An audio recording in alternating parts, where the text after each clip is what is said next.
Western civilization. How much do you know? My name is Russell Miles, and this is the 16th episode of our Western Civilization series.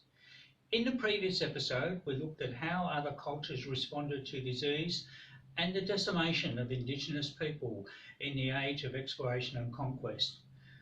In this episode, we're going to look at disease prevention in time of war and influenza as a case study of how Western culture has responded to pandemics. In the fight which we have to wage incessantly against ignorance and quackery amongst the masses and follies of all sort amongst classes, diagnosis, not drugging, is our chief weapon of offence.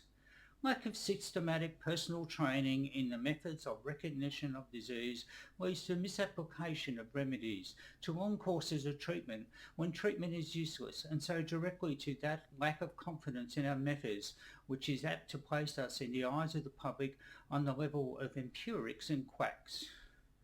Dr. William Osler, 28th of February 1894, Army Medical School, Washington, D.C. The word influenza comes from the Italian influenza di freddo, or cold influence, as it was observed to emerge in the winter. The French referred to it as vel pial par del jouir, or smelly and cold wind. It was also believed to be caused by the conjunction of stars and planets. Influenza di Sella. Influenza is a highly contagious viral infection that mainly affects the respiratory system. Symptoms can be mild, such as a runny nose, sore throats, headaches, and feeling tired. Complications may include pneumonia, worsening of pre-existing health problems such as asthma or cardiac conditions, and may result in death. Influenza spreads around the world annually, resulting in about 3 to 5 million cases of severe illness. Mortality rates are usually very low, below 0.1%, or 1 death for 1,000 persons infected, although this is largely dependent on the access and quality of healthcare. Most influenza strains are believed to have originated after humans began domestication of animals, about 10,000 years ago. The virus is found in animals including dogs, horses, pigs, camels, ferrets, minks, and whales. Birds are thought to be the main animal reservoir of influenza viruses. However, there is little evidence that influenza regularly transmits from animals to people. Rather, the virus spreads from person to person. There are 3 types of human influenza viruses, A, B, and C, with only influenza A known to cause pandemics and also found in other species, including birds and pigs. Influenza B is less common but equally contagious and only found in humans.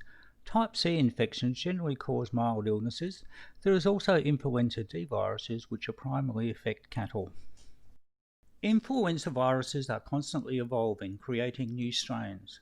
A facet of this is that strains which cause less illness are more successful at spreading.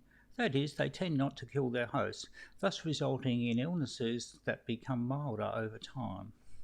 However, the small changes can accumulate over time and result in viruses that the body's immune system does not recognize and prevent illness. There can also be rarer anti-genic shifts, a major change in the influenza virus that people have little immunity, mostly when an influenza virus from animals infects humans.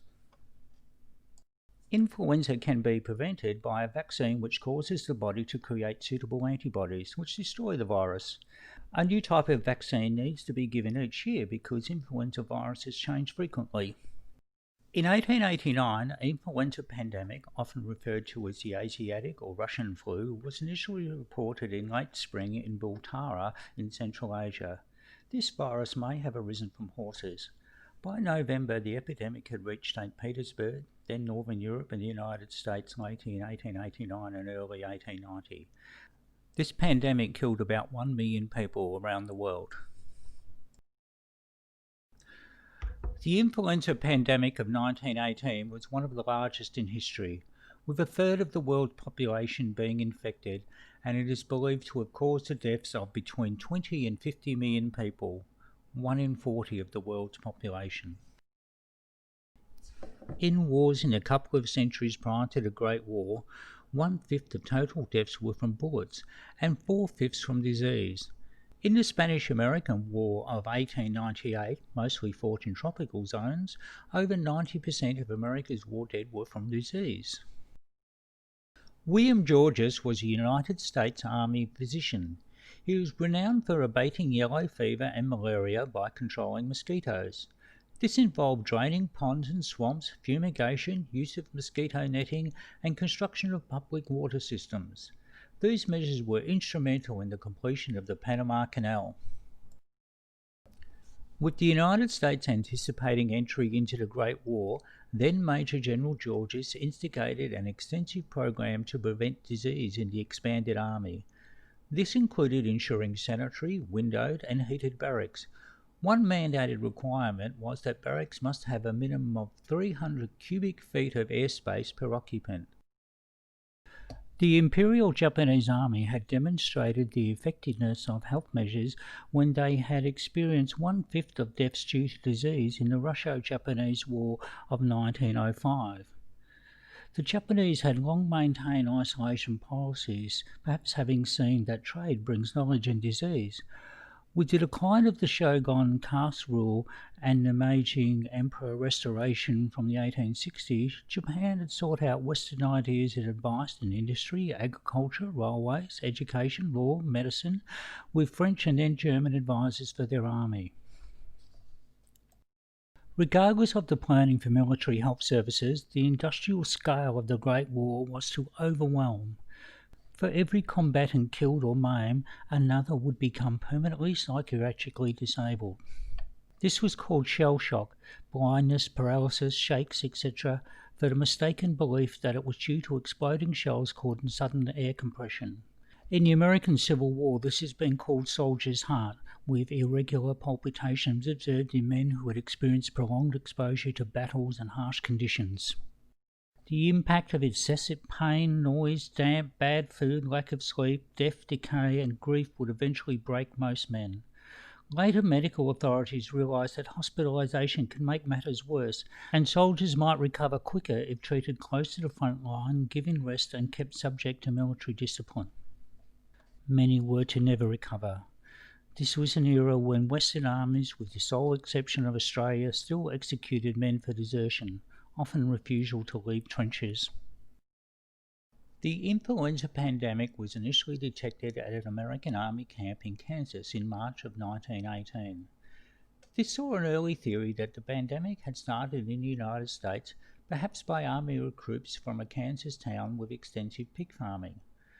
Another hypothesis was the virus had come from China, then mutated in the United States near Boston, and then spread to France and the world by Allied soldiers and sailors being repatriated at the Great War's end.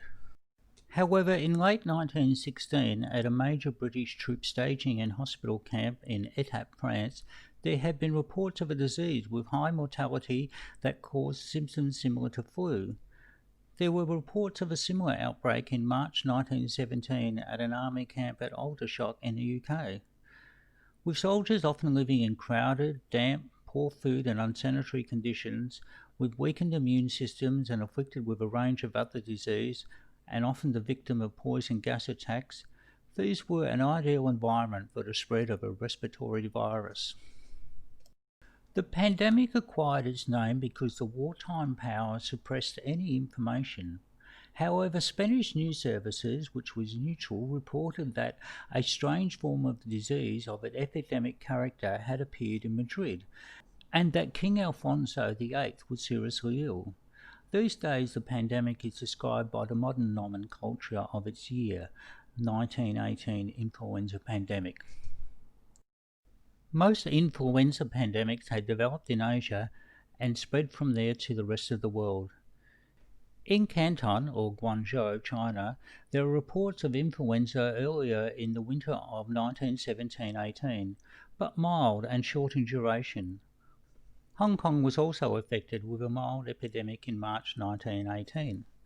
One theory linked the influenza pandemic to the 90,000 Chinese labourers brought to France to undertake war work. The Chinese labourers had been transported by guarded ships, trains and camps, which supposedly explain why people at ports and in Canada where they travelled were not infected. Another suggestion is the influenza had begun in Austria in the spring of 1917, perhaps also from China and moving westward. In the United States, influenza was reported in New York within a week of being reported in Kansas. Other army camps were soon afflicted, as were troops being transported to Europe. This initial wave saw those infected experiencing mild symptoms such as chills, fever, and fatigue, and usually recovering after a few days, with the number of deaths low. In August, a second, more virulent strain of influenza appeared in Brest, France, and in Sierra Leone due to movement of troops. Victims died within hours or days of developing symptoms, their skins turning blue, their lungs filling with fluid that caused them to suffocate. An estimated 675,000 Americans died, most within a period of 6 weeks. More US military personnel, 43,000, died from influenza than were killed in battle during the Great War. In November of 1918, an Alaskan village of 80 adults experienced 72 deaths due to influenza within 5 days. In our next episode, we'll look at the outcome of the 1918 influenza pandemic. Meanwhile, in 1917, the United States stock market declined by 20%. In 1918, the stock market A declined by a further 10%, or B recovered by 10%, or C declined by 30%, or D recovered by 30%. The answer will be in our next podcast. If you like this channel, please subscribe and tick like. Let me know what you think in the comments below, and I can be contacted at email russmills@iprimus.com.au. Thanks for listening.